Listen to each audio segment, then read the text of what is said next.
শেখ হাসিনা এক হারামজাদি কুত্তার বাচ্চা, কুত্তি মাগি। শেখ মুজিব মাগিবাজ ছিল, মাগির গোষ্ঠীরা দেশটারে শেষ করে দিয়ে গেছে। শেখ হাসিনা মাগি, তুই এখন দেখাস তোর থেকে খালেদা জিয়া, বেগম খালেদা জিয়া কত পপুলার, কত জনপ্রিয়। আমি তোর কত সুন্দর করে কইছি, আমি হাত জোর করে পর্যন্ত মাপ চাইছি। আমি কইছি, হাঁটু আপা প্লিজ, তোমার কাছে আমার একটা অনুরোধ, এই বেগম খালেদা জিয়ারে আমার পুতুল আপারে জেলে আটকাই রাখো না, ছাইরা দাও, চিকিৎসা করতে বিদেশে পাঠাও। আজ থেকে 7-8 বছর পাঠাইলে, আগে পাঠাইলে আগে চিকিৎসা হইতো না।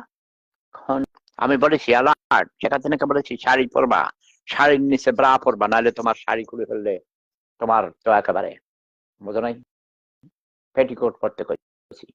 তো কেন বলেছি, শাড়িটা দিয়ে খুলে ফেললে তখন তো একেবারে ন্যাংটা উলঙ্গ হয়ে যাবে, বুঝো নাই। শেখ রেহানারে যদি এইভাবে উলঙ্গ করে, শেখ রেহানারে 2 বোনকে উলঙ্গ করে যদি নাচানো যাইতো গণভবনের সামনে, তাহলে আরো মজা হইতো, বুঝছো। ইতিহাস একেবারে ভিডিও করে, এটা আমরা ভিডিও করে করে ফিল্ম বানাইতাম ভবিষ্যতে, কোটি কোটি মানুষ দেখতো। পৃথিবীর বিভিন্ন ভাষায় অনুবাদ করে যখন সেরকম আমরা হলিউডে সিনেমা বানাইতাম, বলিউডে বানাইতাম, টালিউডে বানাইতাম, ডালিউডে বানাইতাম, ঠিক কিনা? কোটি কোটি টাকা মানুষ কামাইতে পারত। যাক, সুযোগ আরো আসবে। শুনেছি শেখ হাসিনাকে নাকি মোদি নাকি বাংলাদেশে পাঠাবে, তখন আগে এইসব করবা, ন্যাংটা করে তারপরে ভিডিও বানাইবা, ঠিক আছে। হাসিনাকে শুধু, রেহানার নামে মামলা নাই কেন?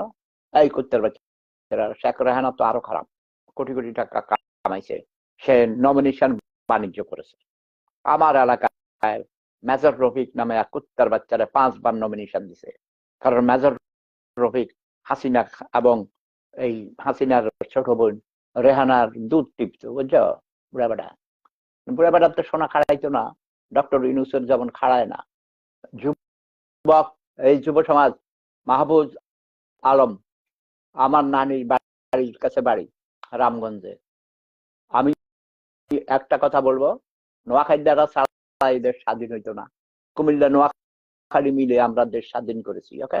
আমি তো বৃহত্তর কুমিল্লা, নোয়াখালী দেয়, আমরা নোয়াখালী সাতপুরা নোয়াখালীর বর্ডারে আমাকে বাড়ি, ওই জন্যই আঙ্গ বাড়ি নোয়াখালী, নোয়াখালীর লগে সমনি কলেজে লেখাপড়া করছি। আমি স্মৃতি নারায়ণপুর, রাজ্জাকপুর, এই নোয়াগা, বিঘা, সোনাপুর, লক্ষ্মীপুর, জাহানাবাদ, চৌধুরী বাড়ি, এরা সব আমাদের আত্মীয়, 7 বুঝা। তারপরে আমি সব গ্রামে গেছি, তোমরা পাগল হয়ে যাই। যুদ্ধের সময় আমি র্যাকি ছিলাম, বুঝছো। র্যাকি মানে বুঝছো, ইনফরমার, মানে জরিপ করা, সার্ভে করা, শত্রুর অবস্থান জেনে ম্যাপ করে দিয়েছি,